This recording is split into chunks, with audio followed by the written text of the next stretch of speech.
Делчевчани рекордери во скршеници. Само викендов 15 на лица се здобиле со скршеници по пат на мраз. Веднаш по Делчево и Кочани.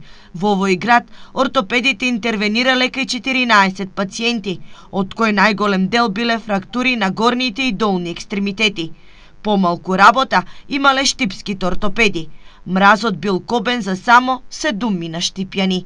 Па имаме регистрирано дете до 10-12 годишна возраст, имаме луѓе меѓу 57-65 годишна возраст, така да таа категорија која случајно било по која потреба биле принудени да испаднат на ова лошо време. Да не се излегува без потреба од дома, а доколку се мора тогаш задолжителна смена на обувките, но и голема внимателност при движење, советуваат ортопедите.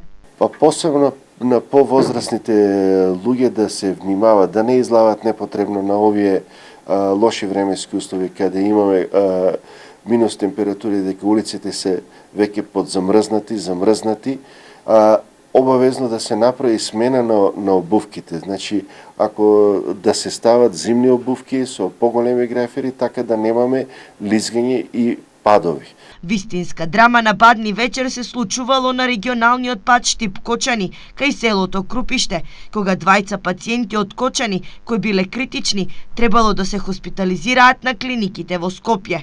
И покрај снежните наноси, возилото на Кочанската брза помош со асистенција на полицијата и Македонија пат успеало да ги мине сите препреки и пациентите да ги транспортира до клиниките во Скопје.